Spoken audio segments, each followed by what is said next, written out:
Okay, good morning. Time now, a few minutes after 11 o'clock in the morning in Tokyo, Friday, December the 3rd, 2021. Welcome to an online seminar co-organized by the World Bank and JICA Ogata Sadako Research Institute for Peace and Development. My name is Koichi Omori. I am Senior External Affairs Officer of the World Bank based in Tokyo, and I'm moderator for today's session. Let me switch into a Japanese language to make a small announcement. 皆様おはようございます。本日のセミナーは英語と日本語の同時通訳音声を Zoom 上で配信をしております。画面下のインタープリテーションというところをですね、クリックしていただくと、日本語と英語を選択できるようになっておりますので、どうぞご活用ください。Okay, so this is the second time that the World Bank and JICA Ogata Research Institute jointly organized an online seminar after the seminar introducing the latest 2021 edition of the World Development Report held in July this year. On behalf of the World Bank, I would like to thank the management and the team at JICA Ogata Research Institute making this collaboration happen. We would definitely like to continue co-organizing online seminars to share views from the World Bank Group, JICA, and the Japanese expert on the key development issues. Today, we are featuring the latest report published by the World Bank Productivity Report. The title of the report is At Your Service, the Promise of the Services-Led Development, which was launched on September 15th this year. We have 4 distinguished speakers on our panel. Let me introduce each one of them very briefly before entering the seminar program. First, we have Gaurav Nair, Senior Economist at the Finance, Competitiveness, and Innovation Global Practice, and one of the co-authors of the report, joining us from New Delhi this morning.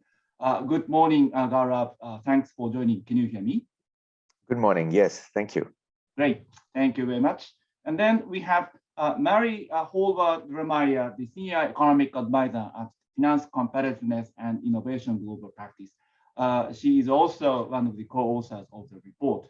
In fact, she came to Tokyo to present the report, Trouble in the Making, the Future of the Manufacturing-Led Development in 2017, at a seminar jointly held with the JICA Research Institute in Tokyo. Good evening to you, Mary. Thanks for joining. Thank you very much for having us. We really appreciate it. Great, thank you. Thirdly, we have Mr. Tetsuya Harada, who is the Executive Senior Research Fellow at JICA Ogata Research Institute, joining us on behalf of the Institute as a commentator today. Good morning, Harada-san. Thanks for joining. Glad to be here. Thank you. Great, thank you very much. And lastly, we have Professor Fukunari Kimura, professor at the Faculty of Economics of Keio University and the Chief Economist at the Economic Research Institute for ASEAN and East Asia area. In fact, Professor Kimura served as a commentator at Mary's Trouble in the Making seminar in 2017. So welcome back, Professor Kimura, to join our seminar. Yeah, thank you for the invitation. Great, thank you very much. Okay, one more point. Please post your questions on the Q&A section in the Zoom screen. I'll read your question during the Q&A section and asking the speakers to respond. So once again, please post your question on the Q&A section in the Zoom screen. I'll read your question and asking the speakers to respond during the Q&A time. So with that, I'd like to ask Gaurav and Mary to come in to start the keynote presentation. So Gaurav and Mary, please. Thank you, Koichi, for the kind introduction, and thanks everyone for joining. So one of our co-authors, Elvin, is not here with us today, but Mary and I are going to present the main findings of our new book on the promise of services-led development. So let's jump straight in. So the export-led manufacturing model was really exemplified by East Asia, starting with Japan, of course, then going to Korea, Singapore, many other countries in the East Asian tigers, and then following up with China. But really what we've seen is that over the last 2 decades or so, the share of manufacturing in the economy, say, as a proportion of GDP, has declined in almost 3/4 of countries in the world. And this is what you can see in this chart. is between 1994 and 2015, the share of manufacturing in GDP actually declined in 75% of all countries in the world. Now, for high-income countries, this is sort of the natural process of structural transformation, where countries have gone from agriculture to manufacturing and then to services.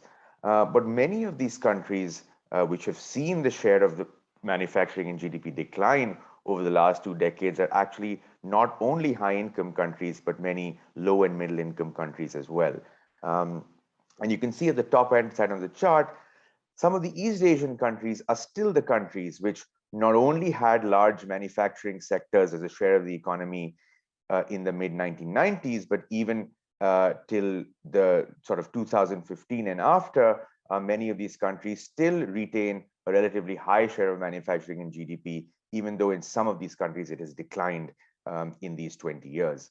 Whereas really at the bottom left-hand side of the chart, you have largely all African countries, which did not even exceed a share of 5% of manufacturing in GDP, or maximum 8% back in 1994.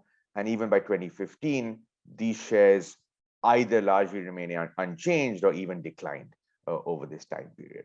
So therefore, really brings us to the motivation of this book, is that this sort of relatively slower growth of manufacturing compared to services elicits the most common response of worry about premature deindustrialization, and calls for low-income countries to expand manufacturing. However, what is overlooked at the same time is whether and how the services sector can instead raise productivity and jobs, including in countries that are less industrialized. And this is exactly what we try to assess and analyze in this book. In doing so, we provide a new framework, we uncover some new evidence, and we identify policy priorities that draw on diverse country experiences. And in this presentation today, we hope to give you about 7 major takeaways based on our findings. So first and foremost, the services sector is increasingly driving economic transformation despite policymakers' focus on manufacturing. If you see this chart, you can see that across low and middle income countries on average, almost all of the decline in agriculture share of total employment since the 1990s was offset by services. And this can be seen in this very striking mirror image of the blue and yellow lines that you see on this chart. The yellow line for agriculture and the blue line for services. And therefore, you can also see that the share of industry in total employment across low and middle income countries on average since the 1990s remained more or less constant. And that's the flat green line that you can see in this chart.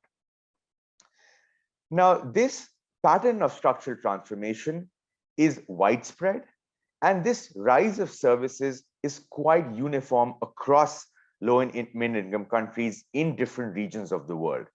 And here are just a few pictures that we show you for some countries in East Asia, in South Asia, and in Sub-Saharan Africa.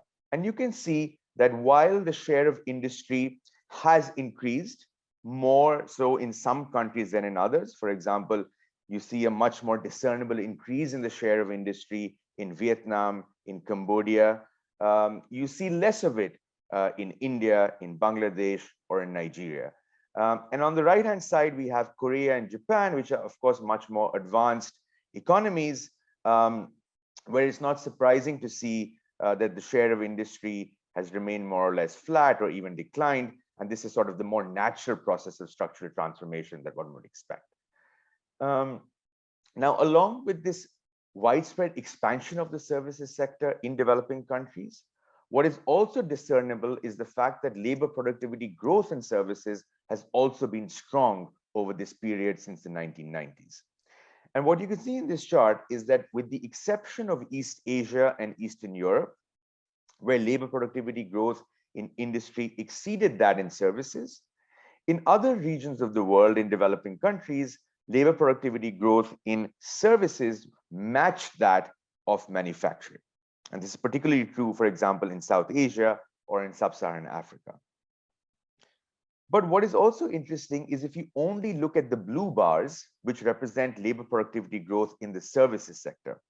And here you can see that labor productivity growth in services in South Asia, in Sub-Saharan Africa, in East Asia, in all these regions of the world was actually higher than labor productivity growth in services in high-income countries.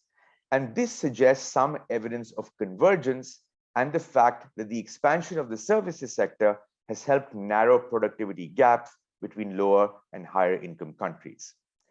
And we do typically see this pattern across most developing countries, but there are some important differences. And East Asia is clearly sort of a region with a big difference where labor productivity growth in industry has generally outstripped that in services. But the same is not true, for example, in many countries in South Asia, such as India, for example, where labor productivity growth in services has far exceeded labor productivity growth in manufacturing. Importantly, and this is our second major takeaway from the book, is that while we've presented so far these aggregate stylized facts on services versus industry, importantly, the services sector is not monolithic and it contains many different kinds of subsectors of services and different types of economic activities. In fact, services differ to the extent that they are traded internationally, their labor intensity, the skills that they use, and whether or not they are linked to other sectors. In this book, we use these characteristics that typically characterize the manufacturing-led model to group different types of services with each other. So what you see in the bottom left, right-hand side of this chart is what we call the global innovator services, such as ICT, finance, and professional services. These services are relatively highly traded internationally, are offshoreable, are R&D intensive, have great linkages with other sectors, but employ a small share of low-skilled workers as a proportion of the total employment that they create. On the top left-hand side of the chart, in contrast, is what we call the low-skilled domestic services, such as retail and personal services. These services are not traded internationally very much. They don't share linkages with other sectors, but they employ a high share of low-skilled workers. And then on the top right-hand side of the chart, we have what we call the low-skilled tradable services, such as accommodation, transportation, and wholesale trade. And these services lie somewhere in between, in the sense that they are not only highly traded internationally and share several linkages with other sectors, but they also employ a high share of low-skilled workers. Now, given the way that these services cluster depending on these different economic characteristics, it is not entirely surprising that not all services are equally productive. The global innovators, such as finance, ICT, professional services, are relatively more productive than manufacturing. Low-skilled domestic services, such as retail, are less productive than manufacturing. And low-skilled tradable services, such as transportation, are almost at a par with manufacturing. And while these services differ in their productivity and their growth potential, what we see is that services in employment in developing countries typically tends to concentrate in the less productive services. So what you see here is the fact that the share of low-skilled domestic services, such as retail, in total services employment tends to decline with per capita income. On the flip side, the share of global innovator services, such as ICT, tends to increase with per capita income. Therefore, the challenge in developing countries is twofold. The first is to change the composition of services employment such that a larger share of total employment in services moves towards the global innovator services. At the same time, how and whether to increase the productivity of employment and workers in some of the low skill intensive services. And therefore, in a thought experiment that we carried out, we actually find that if LMICs had the same employment composition in services as high income countries, their productivity would actually increase by 1/3. Having said that the productivity and the employment of low and middle income countries tends to concentrate in the lower scale, less productive services. What we see with the forward-looking lens, and this is a third major takeaway of the book, is that the services sector is characterized by new opportunities for scale, innovation, and spillovers, which were the very characteristics that made manufacturing more productive in the past. So first, let's think about the opportunities for scale. The first important thing to note is that scale applies differently to services. In that, smaller firms can actually be as productive as larger ones, and this is a sharp contrast from the manufacturing story. And if you see in this chart on the left-hand side, you can see that in lower middle income countries, the productivity of small and medium firms compared to large firms, that gradient of difference is much smaller or less sharp than the difference in the productivity of small, medium versus large manufacturing firms on the left-hand side of the chart. And the right-hand side of the chart for high-income countries, this gradient between small, medium, and large-sized firms in terms of their productivity in services is even less sharp in high-income countries. In fact, if you look that the productivity of small, micro, small, and medium firms compared to large firms in high-income countries is actually almost the same. So this sense of scale is different in services. At the same time, there are actually new opportunities to achieve scale in services. For one, while services in the past were typically hampered by the need for physical proximity between producers and consumers, digital technologies increasingly reduce the need for face-to-face interactions and allow services to be scaled up through remote delivery over many kinds of digital platforms. At the same time, for services that cannot be delivered remotely, there are increasingly new opportunities to achieve scale through multi-establishment firms, such as through chains and franchising, which actually allow these firms to be able to gain a greater scale of market access through serving consumers at different locations. And then quality of services remains a very important determinant of prices and quantities for firms in this sector. Secondly, innovation.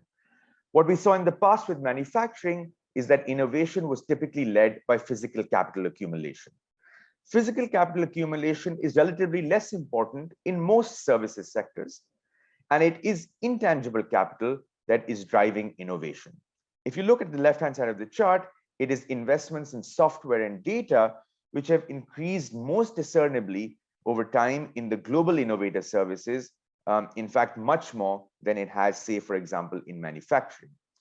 And on the right-hand side of the chart, if we think beyond technological innovation, if we think about marketing innovation, organizational innovation, we see that the share of firms investing in these types of innovation is actually uniformly high across most services sectors, including in the low-skill services, and often even higher than the corresponding shares in manufacturing.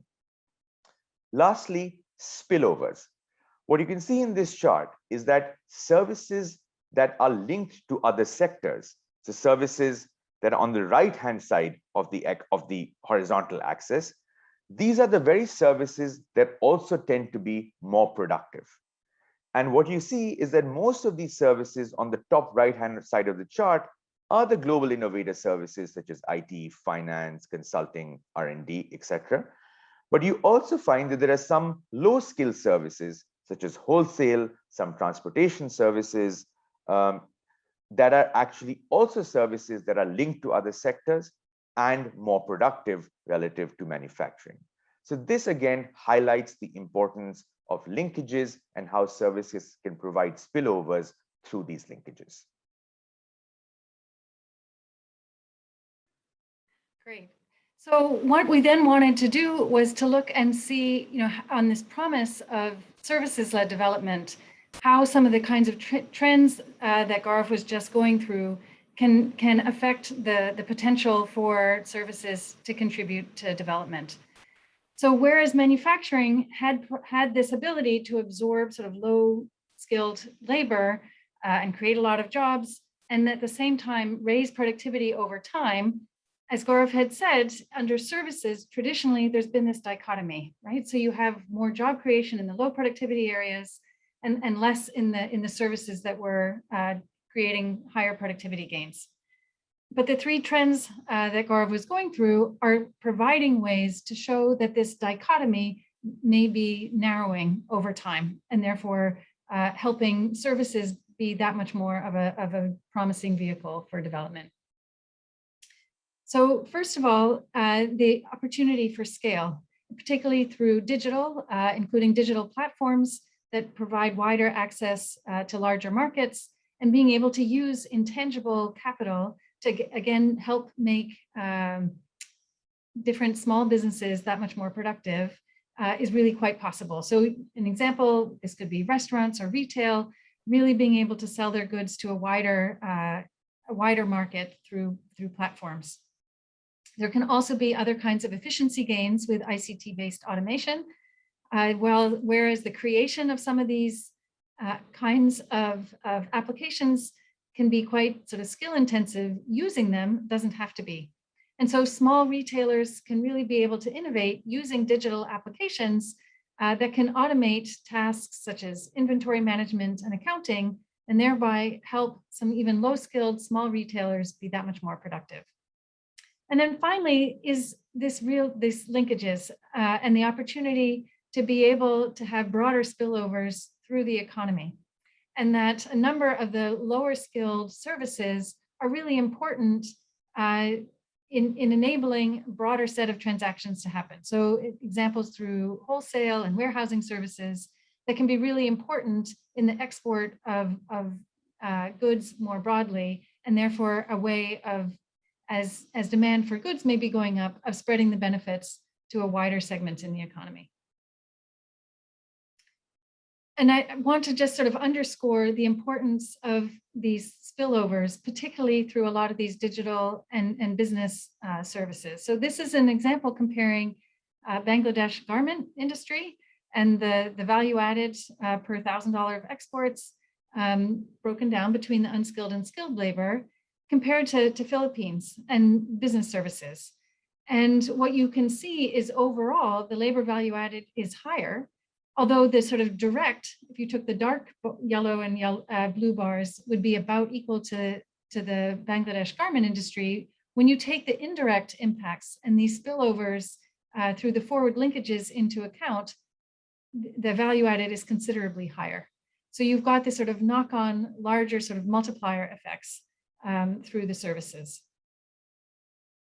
The next point, in fact, this and the next one is looking at the links between services and industrialization.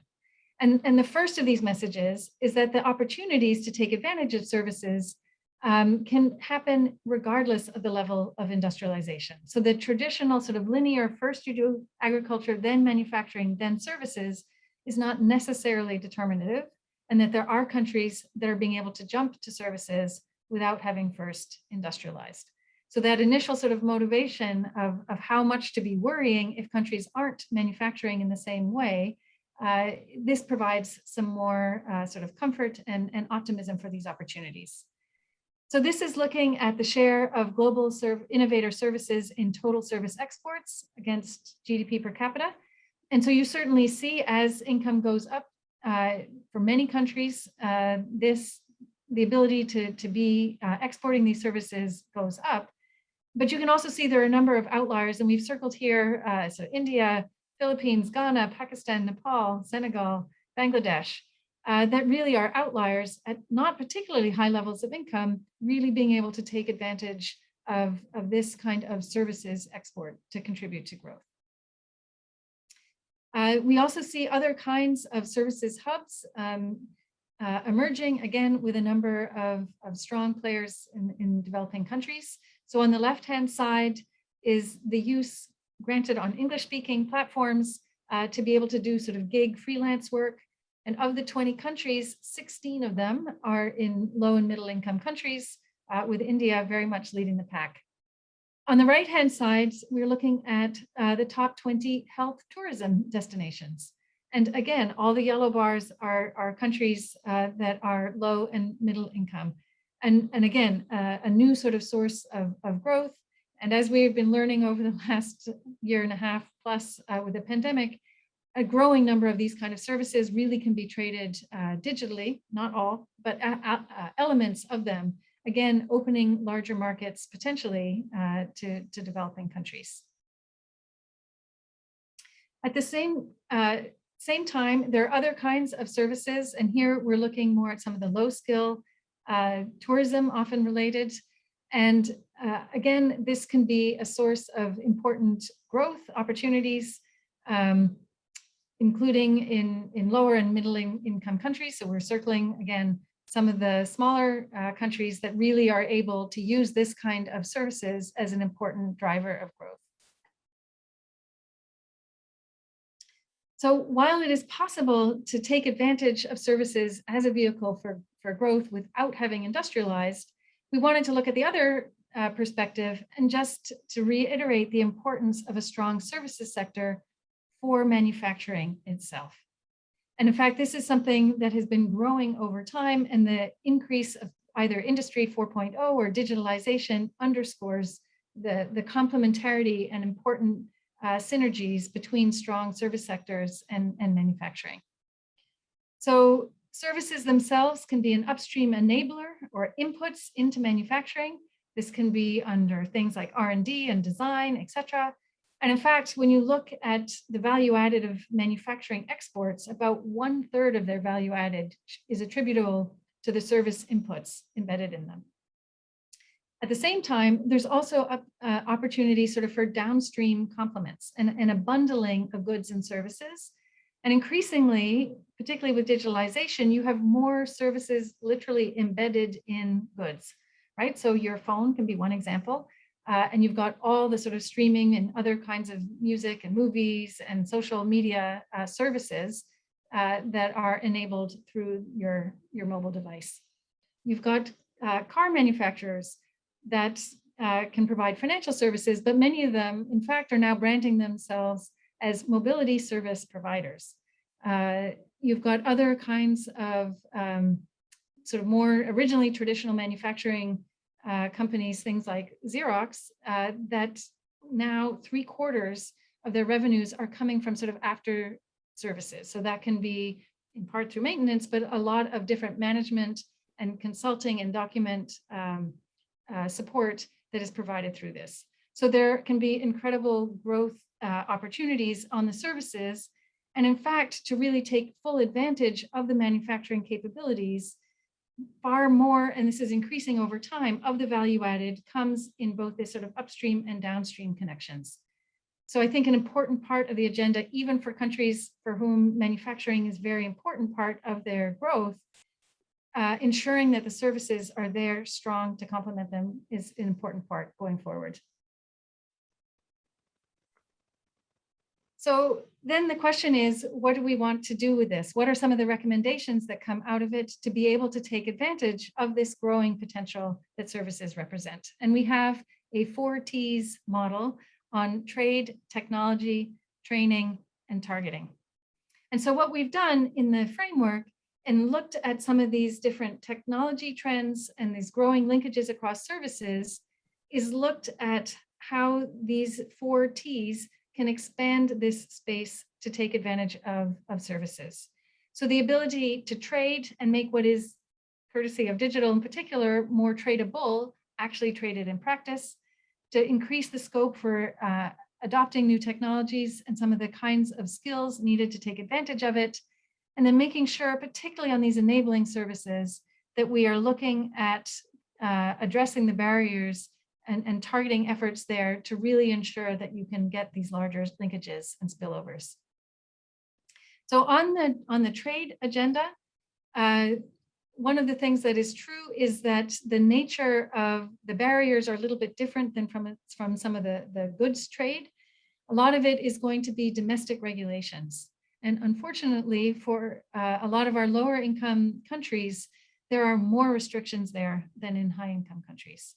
And there's a lot of variation around this, and here highlighting a number in East Asia, where the restrictions actually are really quite high. And the chart on the right-hand side showing in some of these sectors, not very much progress gets made over time.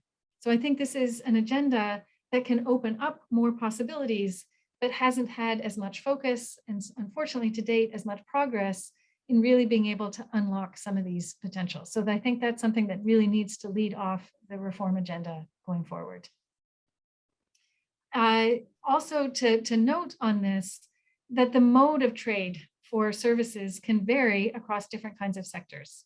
So you can have the services sort of crossing borders in the same way that goods do, but you can also have people coming to your country to enjoy the services, as with tourism.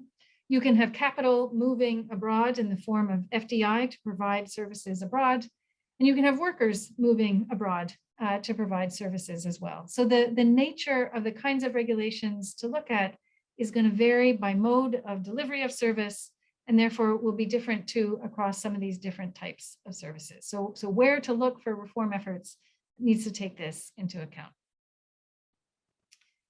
In terms of the next two T's, we're putting them sort of together because they are importantly complementary. So one is technology, right? So being able to access and absorb new kinds of technology, particularly this digital, to be able to take advantage of new ways of delivering services. And it's in terms of some of the skills that are needed, some of that can be digital skills, but other kinds of skills can be important too, and want to emphasize managerial skills in terms of being able to oversee and enable this kind of adaptability and adoption of different kinds of technology. And from different ways of trying to measure it, you can see there's some that are, the management skills are as productive as they are in manufacturing. In others, and here retail, hotels, restaurants, areas with a lot of jobs, the management skills are often a little bit lower and provide an area where strengthening them could enable some of these benefits to be shared more widely.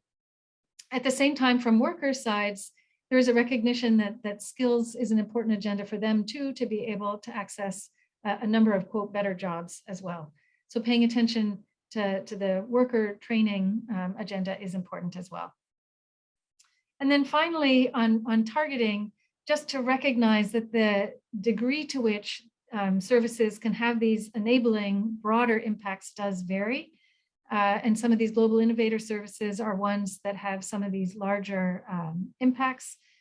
But these are often also, as shown on the right-hand side, where some of the restrictions can be highest and are often higher in lower and middle income countries than in high income areas. So there is a real agenda here in being able to address some of these constraints to unlock the potential. So what we wanted to do on the next slide was just to demonstrate some ways of being able to benchmark this in practice with different kinds of measures. So on the left-hand side is training and technology. And you can see that these do tend to go together. They're often highly correlated with income as well. But it does sort of show opportunities. And here we've sort of shown Vietnam, where they're fairly strong on access to technology. And there would be scope really by being able to strengthen some of their training to take further advantage of that. And then on the right-hand side, this trade and targeting. And the targeting, we're looking at this potential for greater linkages and spillovers. And you can see that there are different countries where they land in this space, but we've highlighted Ghana as a country that is actually is sort of much more open on trade in services and has these linkages. So there is this sort of real potential for Ghana to be taking advantage and to continue using this as an important source of growth. So want to say that online at this link, you can access the book with all the additional discussion, as well as some of the data tables that are there if you're interested in benchmarking or looking at any particular of the different sectors and countries relevant to your own work. And then as Koichi very nicely said at the beginning, this is part of a broader research agenda. And so these are available online as well. So the Trouble in the Making, which is the book Gaurav and I had written earlier, looking at the future of the manufacturing-led development is certainly one. But this broader World Bank productivity project has a range of different books, including 2 that will be coming in the new year, really trying to help bring evidence and policy recommendations to developing countries to be able to take advantage and really increase their productivity and create better jobs for more people. And we'll stop there. Thank you. Thank you very much, Gaurav and Mary, for your keynote presentation. In fact, we had a good record of featuring and introducing all of the report from the productivity project. So future reports, 2 of them coming up, will definitely be featured at one of those online formats when the reports are ready. So please stay tuned. Also, I would like to remind everyone watching the seminar, encouraging them to post your questions on the Q&A section on the Zoom screen. So I'll read your question towards the end when we have the Q&A time, asking the speakers to respond. Now I'd like to invite Mr. Tetsuya Harada from JICA Ogata Research Institute to share his comment. Mr. Harada, please.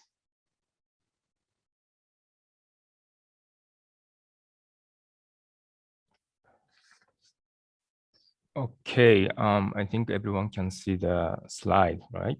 So I'm Tetsuya Harada of JICA Research, Ogata Research. Oh, sorry. Okay. Okay, I'm Tetsuya Harada of JICA Ogata Research Institute, and I'm honored to have the opportunity to comment on this very important report by the World Bank on the service sector-led development. It is very interesting and inspiring work, and I'd like to express my great appreciation and respect to the writing team.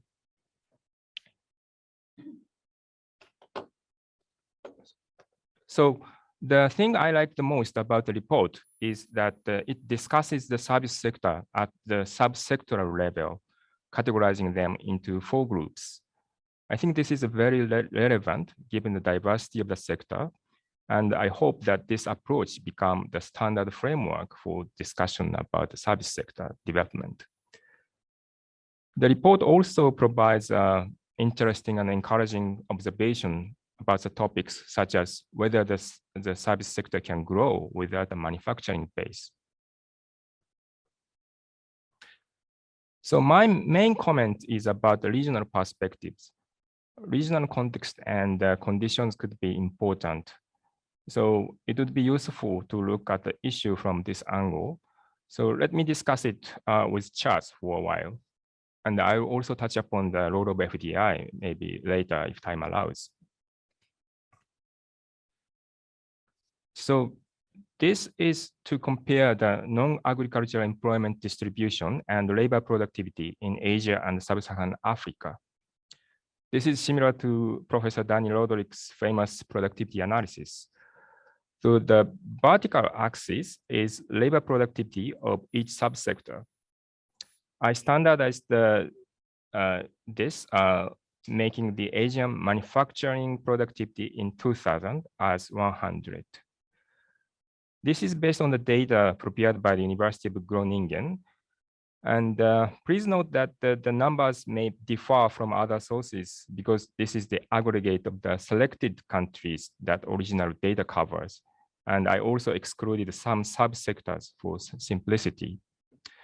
So please take it as a way to grasp the big picture for the magnitude of the role of each subsector and of manufacturing sector and also service sector for employment creation and productivity growth and how they have changed. So now this is Asia in 2000. The manufacturing sector has the largest share, and the business and the finance subsectors showed higher productivities, but their employment share was limited. Now, this is how it looked like in 2018. The share of manufacturing employment has declined. However, its productivity has increased significantly. And the productivity of the service subsectors have also increased, including those large jump in business and finance.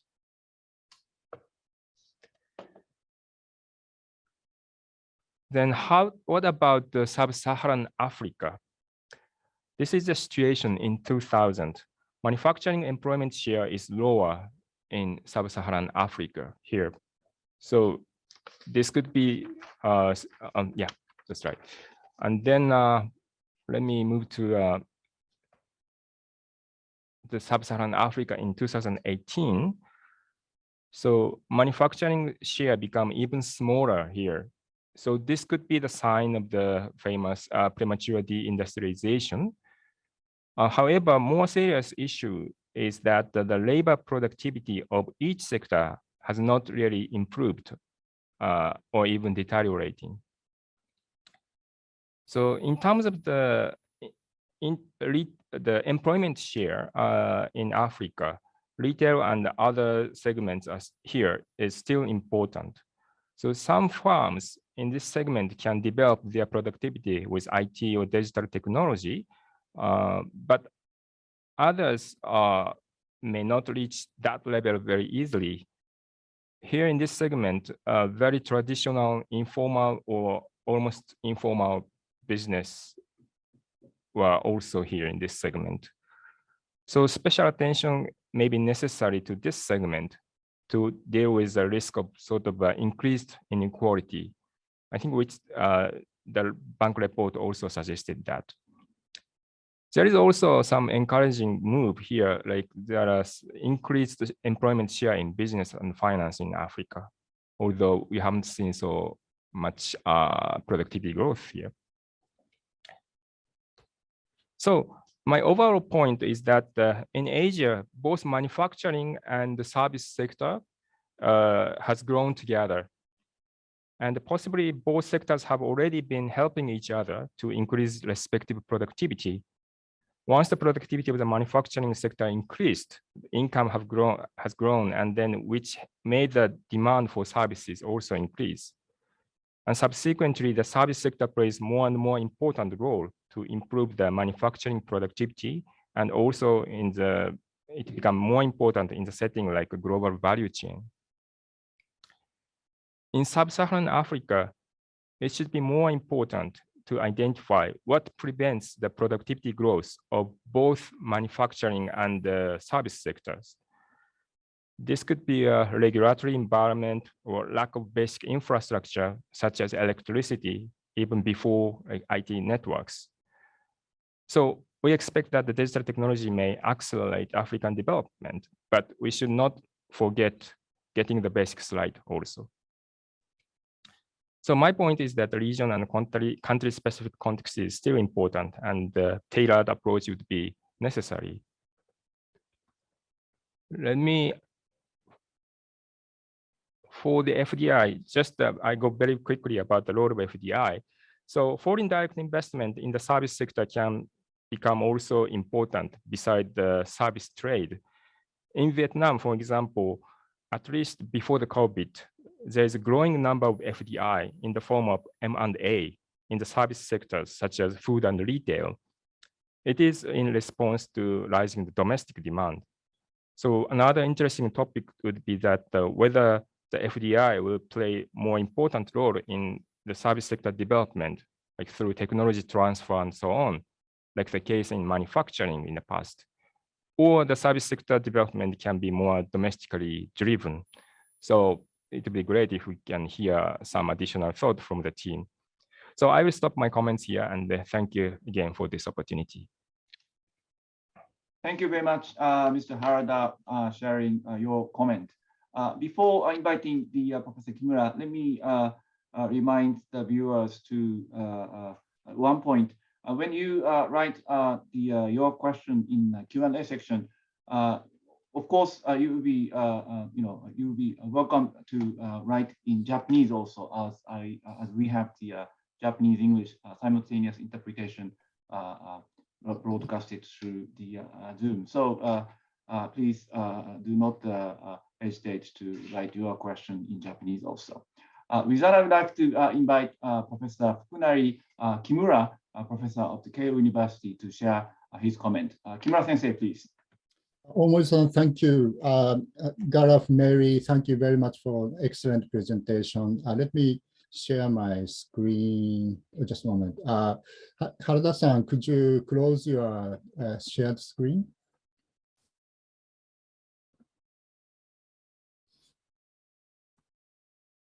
Thank you.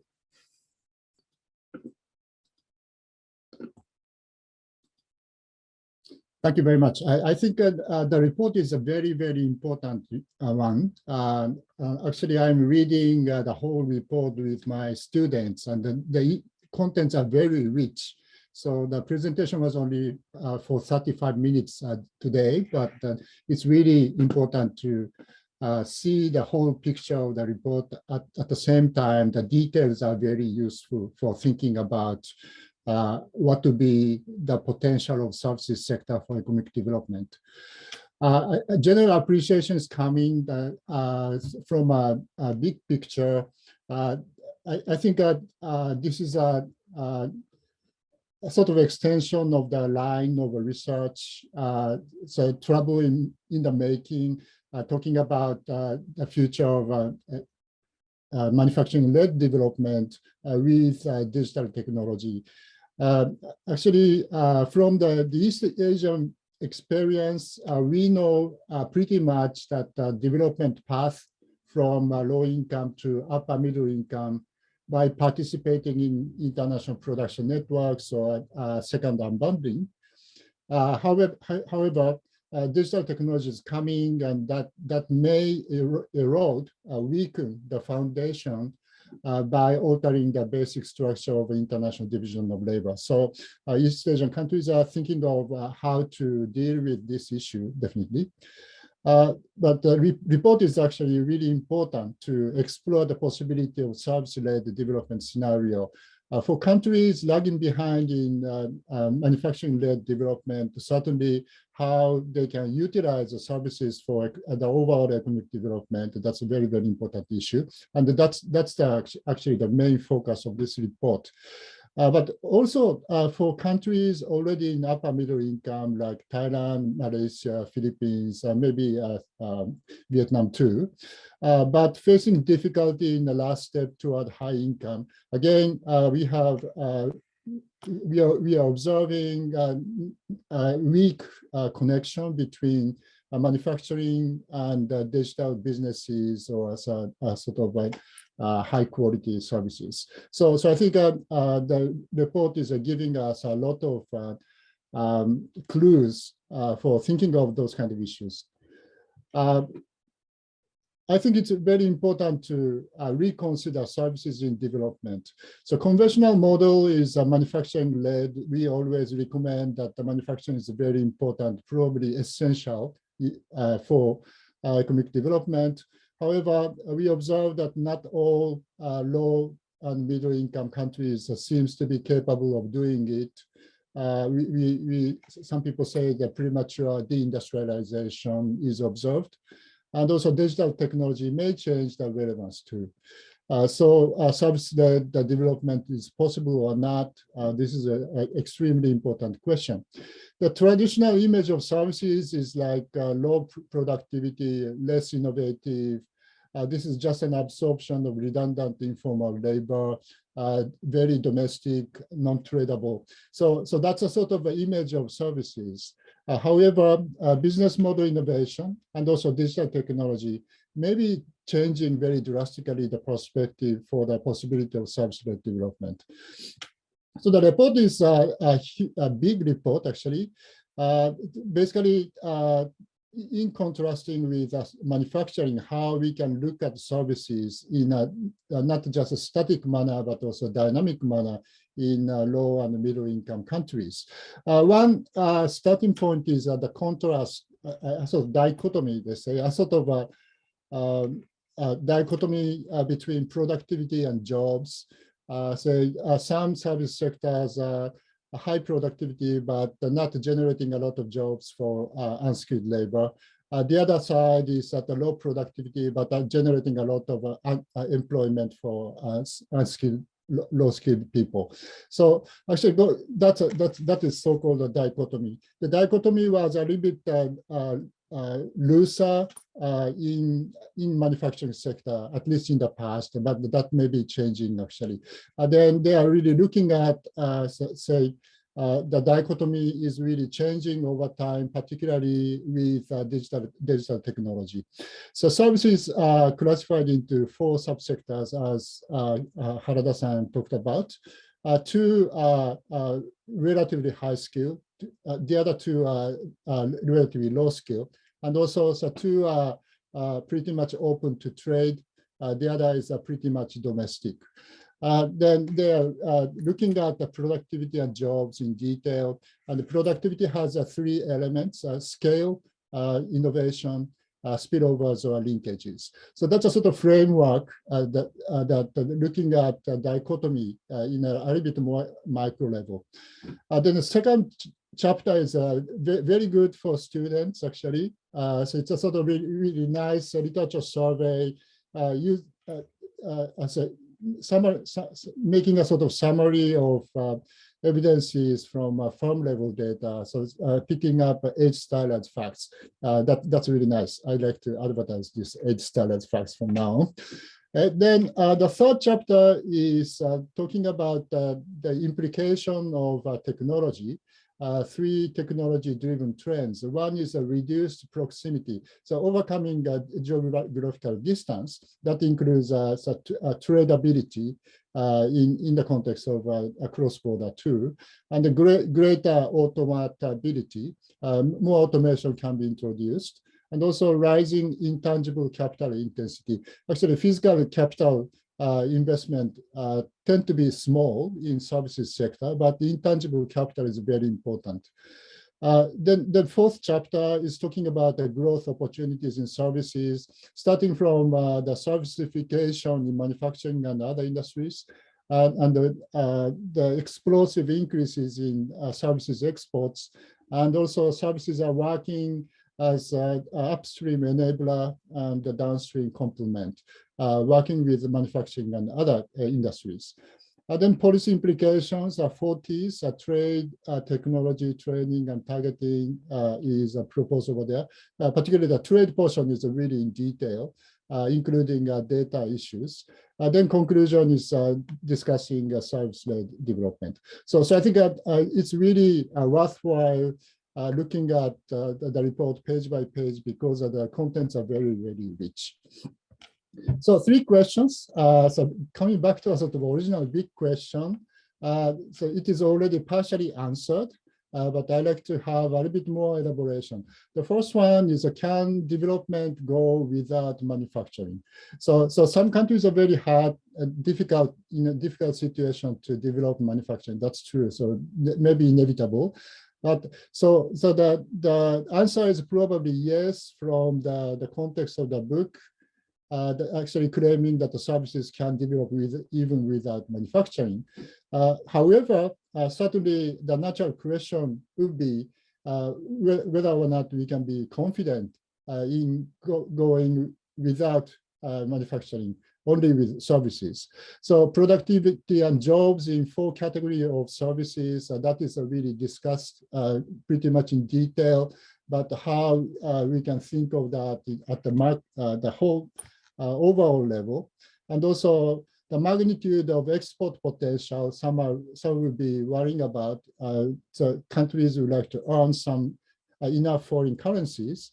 Some are really exporting services now, but maybe biased toward the English-speaking countries so far. Maybe in the near future we would have a better translation software using AI, of course, but maybe many countries may not be very confident in the potential of export. And also the pace of intangible capital accumulation, is it fast enough to get a sort of a good benefits from services? And also can we keep a politically sustainable inclusiveness or not? So those are sort of natural questions if a country should go with services only. Second question, this is particularly for East Asia, including particularly maybe Southeast Asia. What could be the advantage of having manufacturing? As book claims, upstream, downstream linkages in manufacturing are very important. So the services can take a very important role for connecting those.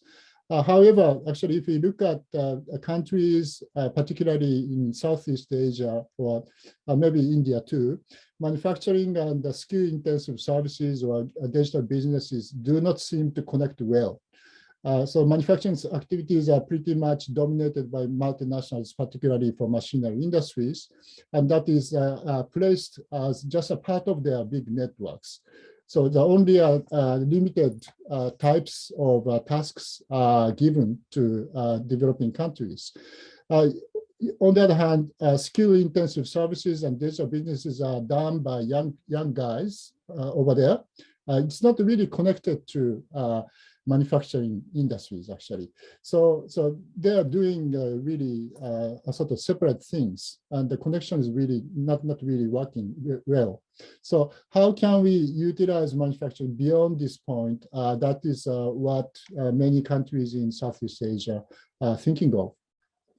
The last question, what could be the innovation strategies in low and middle income countries?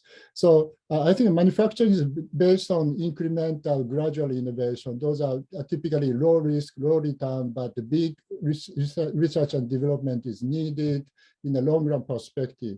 On the other hand, digital businesses and digitalized services or digitalizing services typically with a disruptive innovation. That's a high risk, high return. Technology deployment is important rather than R&D. So the nature of innovation is quite different. So but in order to get some good advantage of a manufacturing sector with digital technology, we have to think of some innovation structure a little bit different from in the past. So in the past, we recommended the old model of expensive national innovation system. As Japan, Korea, Taiwan, China did that, but that's very expensive actually. And many Southeast Asian countries are not really investing that much in R&D. So how they can think of innovation strategies. So that's one big issue that we have to discuss. So that's a third question. Thank you very much. Thank you very much, Kimura Sensei, for sharing your comment and question. I would like to ask Gaurav and Mary to come in and directly respond to the points and question raised by Mr. Harada and Professor Kimura. So please, Gaurav and Mary. Mary, would you like to go first and I can follow after you? Sure. So first of all, thank you both very much for having read the work carefully and for your detailed set of discussions and comments. Very much appreciated. So just starting in terms of the question on differences across region and context mattering, I think the answer on that is yes. And so one of the slides that Gaurav had presented at the beginning was looking also by region at some of the different patterns on productivity growth in manufacturing and services. And clearly East Asia has done extremely well on the manufacturing, but also on the services. And I think, so one of the sort of messages is traditionally so much of the focus has really been on manufacturing and it being seen as the driver for productivity growth and the potential for catch up. And that sort of chart, amongst the others, is also trying to say more attention should be given and recognition given to how services is helping in this capacity as well. And it is true for East Asia that the services productivity growth is high, but not as high as manufacturing. But if you go to Africa on the aggregate there is actually showing that the two are actually fairly similar. Your more disaggregated is showing there's obviously differences across subsectors, which we would agree with, and it's important to distinguish between them. But the point being that there can be gains from manufacturing, but there can also be gains from services. And I guess this goes, Professor Kimura, a bit to your point as well, that we're not trying to set them up as complete ors. So it's not manufacturing or services. It's saying in some sense, and that we're sort of pushing back against the only focusing on manufacturing and saying that that's too narrow and it's unnecessarily cutting off opportunities. So we would encourage an and because so many countries haven't thought about services, we really have put the focus there because that hasn't been looked at enough. And because there are enough developing countries that haven't yet had a significant industrialization, wanting to sort of look at that evidence and that potential for services still to be a driver. So we know that manufacturing can be a source of demand, particularly for some of the higher skilled services, but services can provide demand for services, and agribusiness and agriculture can as well. So there are linkages across sectors, even if there isn't the driver necessarily coming from manufacturing. In terms of the connection between manufacturing and high skilled services, so again, this will vary a little bit by different kinds of sectors, but there's increasing roles for some of the R&D and design within manufacturing. And they are not always done in the same place. I think that is true. But that one of the ways that countries sort of move into higher value added is getting into the design and the branding over time to really be able to develop on that. So I think there is potential there. And to the extent that some of these services are embedded in goods, and there can be sort of digital feedback, there can be service provision. And because it is digital, some of that can happen anywhere. So some of that can be being provided from high income countries, but it does not have to be. And so if there are those kinds of skills being developed in a broader range of locations, digitalization is going to facilitate people with those skills sitting wherever they are in the world to be able to take advantage of those job opportunities. And in terms of your innovation strategies and the implications, I think that is sort of an important one. I think there's something to be said for a little bit of gradualism on any kind of innovation, sort of wild leaps into areas for which there isn't a lot of backgrounds aren't always particularly successful. But I take your point that with some of where digital has been very successful is in how it's been disruptive. But once some of that disruption has happened, there's also opportunities sort of for incremental and sort of for more gradual kinds of innovation as well. And I think one of the things to underscore to me is that this can be attainable for a wider set of countries and skill levels. So to be sort of really frontier innovators takes high skill and often a great deal of investment, whether that's in machinery or in more intangible or in data. The nature of some of that kinds of investment may vary, but it can still take a certain amount of resources to accomplish. But thinking about innovation more broadly to include this sort of adoption and use. And I think far more countries, far more firms, far more workers are going to be capable of using technology than necessarily being on the frontier pushing it. And that this really can be an inclusive strategy. So I think in a lot of our engagements on the innovation agenda is making sure that enough attention is being paid to adoption and that the outreach and the instruments being used are not only those that are the traditional tailored either for agriculture or for manufacturing, but take some of the nature of services into account in being a little bit different. So not just providing incentives for investments in machinery or depreciation rates to encourage investments in machinery, but rather different ways of being able to encourage skills training, or taking and adopting different kinds of intangible or data analytics in being able to improve the quality and service delivery. So different kinds of instruments need to be there to be able to sort of round out and take advantage of some of these opportunities. And then just lastly on FDI, I think FDI does have an important role, and this is actually an important way that many services get delivered, and is also an area where a number of restrictions can be particularly high, that there can be sort of explicit restrictions on firms being able to come in and provide services.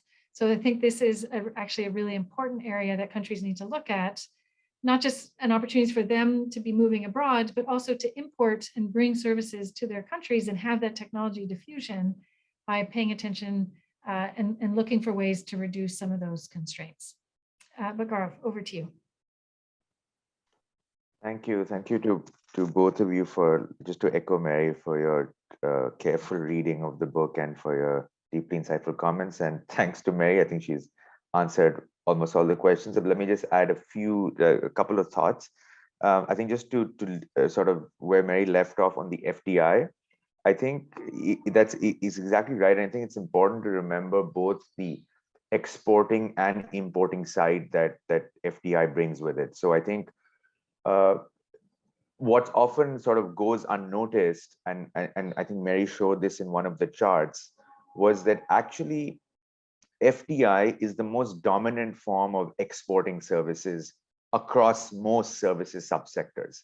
So I think when we are thinking about the trade potential of services, often outward FDI is really an important channel.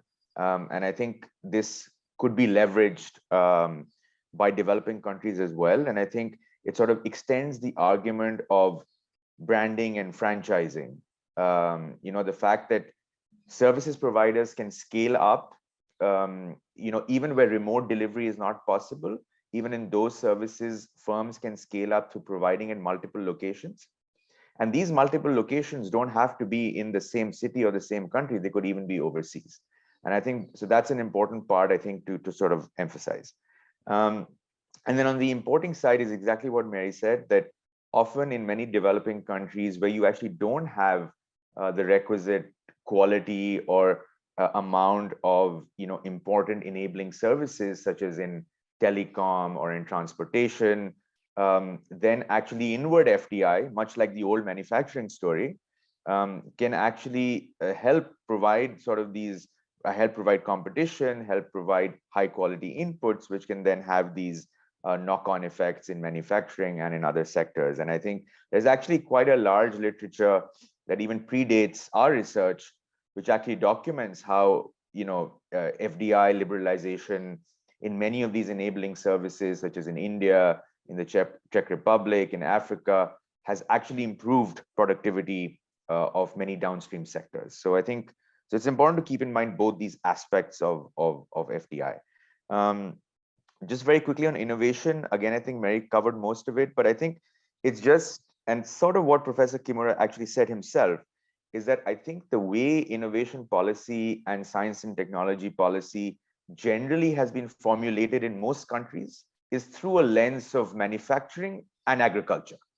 And it's really like services is a blind spot in the way these policies are formulated and implemented. So I think that's important because services, like all of you said, is very different from manufacturing. So if the conventional way was to provide grants and other support, like Mary said, to install machinery, get other capital equipment, it's probably not relevant for many services. And maybe you want to think about things like incubators and accelerators, where it's not really about the capital investment, but it's much more about the imparting of skills and other experiences and training, which can help many service providers scale up very quickly. So that focus needs to change. And I think given the emphasis on intangibles in services, I think what cannot be emphasized enough is management. So I mean, we know even from the manufacturing literature that management practices, management capabilities is the first stepping stone for adopting new technologies. And I think in services, management practices, from the evidence that we actually show, it tends to be relatively weaker in many services, especially in many of the low-skill services. So I think that sort of focus on management, I think would be sort of a much more sort of, I think, defining focus in services than maybe in some of the other sectors.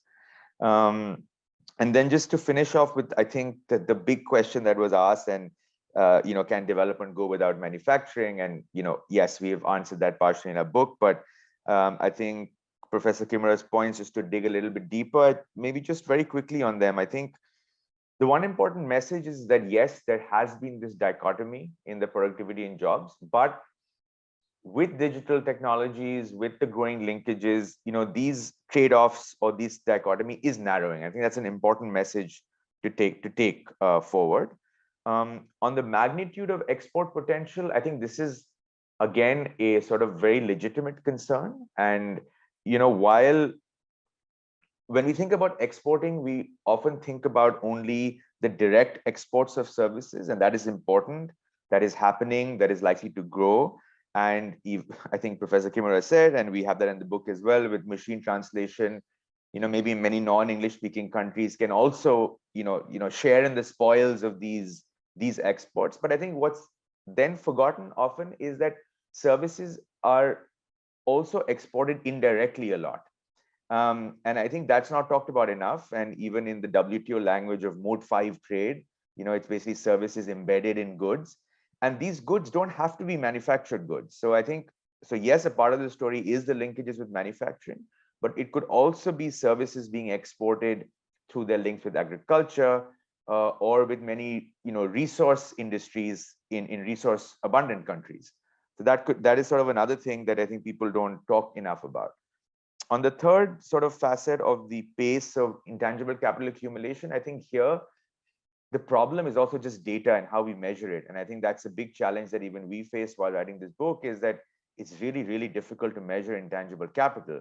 And I think here, as economists, we probably need to do a little bit better in terms of the data we collect so that we can, say something more meaningful on this. And then last, on the sort of politically sustainable inclusion, I think here it is true. Again, the concerns are true. But I think what is going to happen more and more, and I think it's going to be inevitable, is that large parts of the workforce are going to be employed in many of these low-skill services. And we see that today, even in high-income countries, fairly large shares of the workforce are actually employed in things like retail, personal services, other sort of the low-skill services. So these will remain important employers. And I think then the challenge is also how to try and leverage technology to make some of these traditionally lower paying, less productive, lower skill services more productive over time. I think that needs to be addressed in order to, I think, make this sort of employment, which is outside the factory and what has typically been seen in most countries, more sort of politically sustainable. I'll stop there. Great.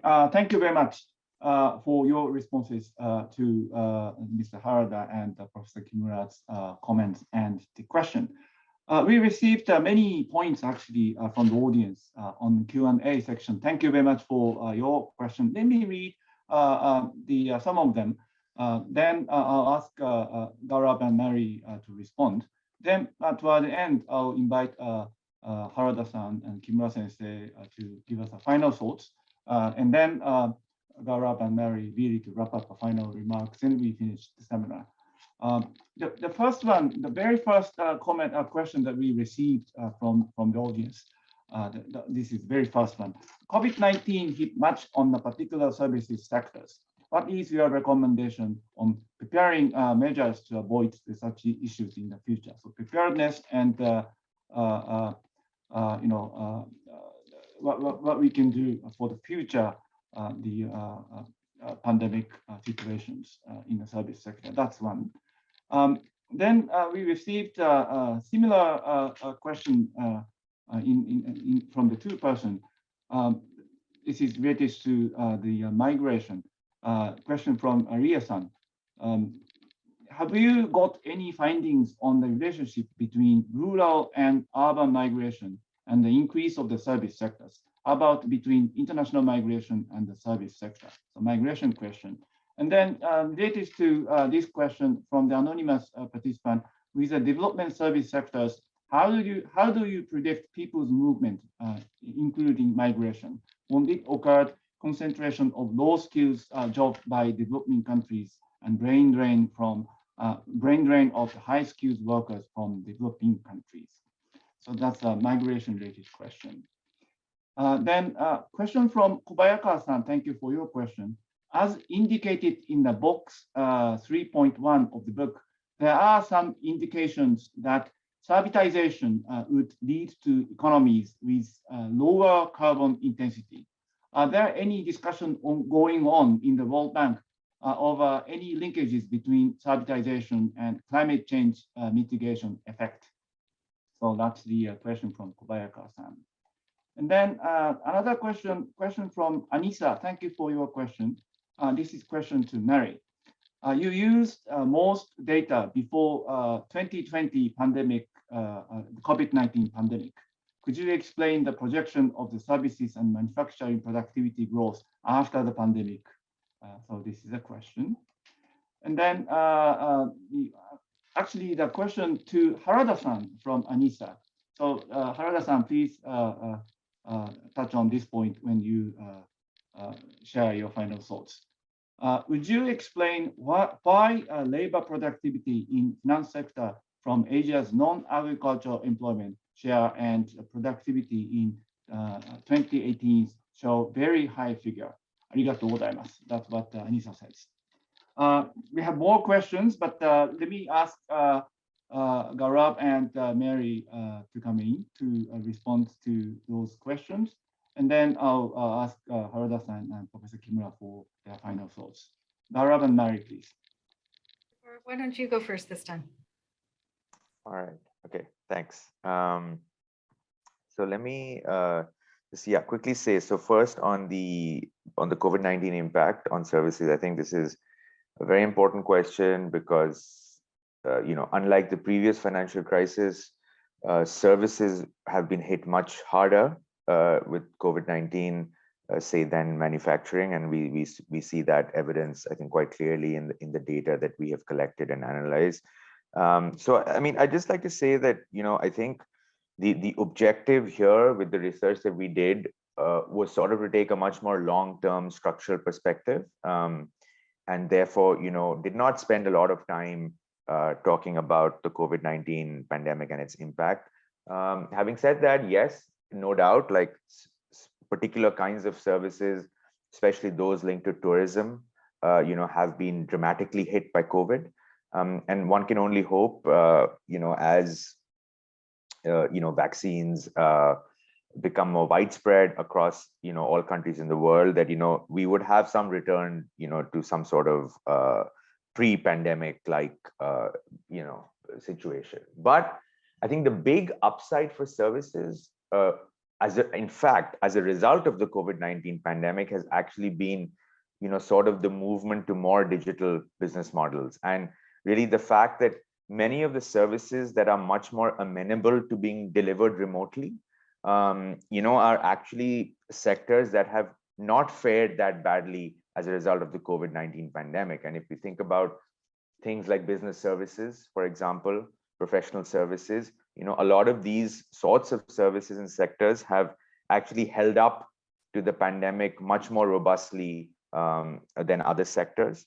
And then even in sectors where actually a part of the delivery process or the production process needs proximity, but even their online sales, have cushioned the impact of the pandemic to a great extent. So even if you think about things like restaurants where face-to-face interactions were difficult, they still are, but the way delivery took off with people ordering online and just having, you know, a delivery person deliver things to them, you know, that has made a massive difference. So even in those kinds of services, I think this move towards the, you know, home-based work to the extent it's possible, or to automate, you know, the face-to-face interactions for part of the delivery process in several face-to-face services. You know, finance is a good example. You know, finance is a great example where the use of digital technologies has actually substituted quite efficiently for face-to-face interactions. So I think that's sort of would be my takeaway on the more longer term you know, impact of COVID-19 on how services might be traded and sold in the future. And then very quickly on migration, again, a very important question. Some of this is actually even in different parts of the book, but it is a fact that you know, and there's a lot of evidence on this, is that services tend to be concentrated in the larger cities. And you know, you get this evidence not only from the US and other high income countries, but even from countries like India, where there's a lot of research being done here. So there is a very strong link between you know, rural urban migration and the growth of the services sector. And I think this agglomeration of services in the big metropolitan cities, I think sort of documents that quite clearly. And international migration, which is actually something we look at a little bit more in the book. I think this is important because, again, you know, I spoke about how services are traded differently and how they're exported differently. And actually one mode of trade, which is actually mode 4 under the WTO agreement, is actually, you know, the movement of people from country X to country Y to provide services. And a lot of this mode 4 trade actually is sort of somewhat indistinguishable, inseparable from longer time migration. So this is actually something that people don't talk enough about, but actually one way to export services is actually for people from lower income countries to move and migrate to higher income countries. And actually, if you look at data from the US or the EU, you actually see that you know, a lot of the migrants in some of the low skill services, you know, actually in these low skill services, migrants make up a very large proportion of the workforce. So clearly this export of services through people moving into low skill services in high income countries and then remitting back to their home countries is an important source of exporting. And similarly, even for the higher skill services, where I think the question posed it more as a brain drain problem, you know, where you know, highly educated people from developing countries migrate to high income countries to, for example, work very often in ICT services. And you see this a lot with the patterns of migration you see from India to the United States, for example. But the other way of looking at it is that it's not a brain drain, but possibly over time, there's actually a brain gain involved in you know, such migration, where you know, you could have reverse FDI that comes in from you know, people and firms that have migrated, and many other forms of collaboration that can actually help you know, the countries that they left. I'll stop here, Mary, for you to take over. No, that's fine. So I just, the last set of questions you had asked about links between the services agenda and climate change consideration. So yes, this is something that the World Bank is paying more attention to, and where the digitization and increasing willingness and ability to deliver services remotely does offer sort of opportunities for lower carbon footprint. So that is sort of another potential benefit of some of the services as a development model, is that they often have that lower carbon footprint, and that a number of the sort of services themselves can be used to help on manufacturing or other kinds of production processes to help identify ways to be more efficient, to be able to scale back on some of the emissions. So this is the sort of synergies between them is indeed something that we will be continuing to pay more attention to going forward. Okay, thank you very much. I'd like to ask each of the panelists this morning sharing us the very final remarks and thoughts and observations, starting with Harada-san. And Harada-san, you received also a question from the audience. So please go ahead, Harada-san, to respond. Thank you. Thank you. Okay, thank you, Anissa, for the question. This one, I don't know the answer why the financial sector productivity is so high in Asia in 2018. I haven't looked at this segment so deeply. So, but this is from the macro data, and so we may have to look at the more in detail in the farm level data. But I've said that if we look at the productivity levels of different sectors from macro data, the difference is this big all the time. For example, some other sector like mining or real estate, also their labor sort of share is really small, but they are making a lot of money. And then, so the productivity per worker is very high. So that's my actually answer for this. So thank you for the very interesting discussion. And then actually the service sector has been discussed as sort of a residual of the manufacturing sector and the agricultural sector so far.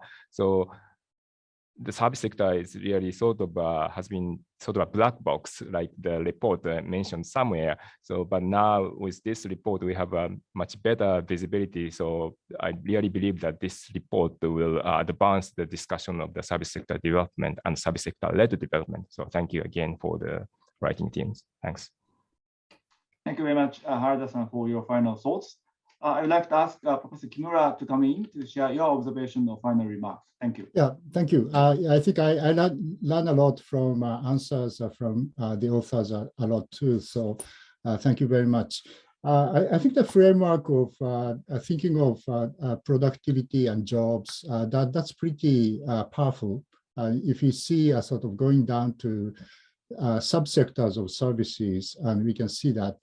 Certainly, I'm a really conventional, traditional economist, so still worrying about how to measure productivity in services, but it's still pretty powerful, I think, thinking of that. So I would like to think of that a little bit more. And also, the report is talking about the data issues, measurement issues. I think that those are very, very important too. So finally, we can get a sort of estimates of mode 3. That's great, actually. But still, we have many things to do for data issues and also measurement, how to analyze services sector. So those are another thing that we really have to work on. So thank you very much. Thank you very much, Professor Kimura, for your time to join us this morning. Gaurav, your final remarks, please. Thank you. Thanks once again to both the discussants. So I think I'd just like to say that I think the services sector is just so overwhelmingly large in all countries in the world. So not only high income countries, but all developing countries. So I think we cannot wish the services sector away. So I think that is, I think, the important message, that a lot of people are going to continue to be employed here, and therefore we need to think more about this sector. And I think data, as Professor Kimura said, is a big thing, the absence of good data on services.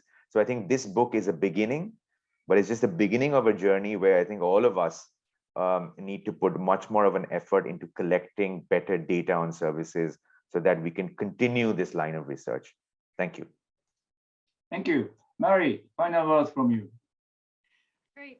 Well, so I guess for me, having worked both on the manufacturing and on the services, underlying all of it, what really matters for development is making sure that you're really promoting things that can drive the productivity gains, right? So paying attention to where there are opportunities for scale, for innovation, for these spillovers, and not be too focused on what sector per se it might be. And that the world is changing, whether that's through this technology or whether through increased sort of linkages, and to take advantage of those as they can, increase opportunities for productivity and jobs. So, we've asked this sort of, at your service ? And so we really would say that this is an area with enormous potential, deserving more focus to really make sure it is in service of development. Thank you. Thank you very much.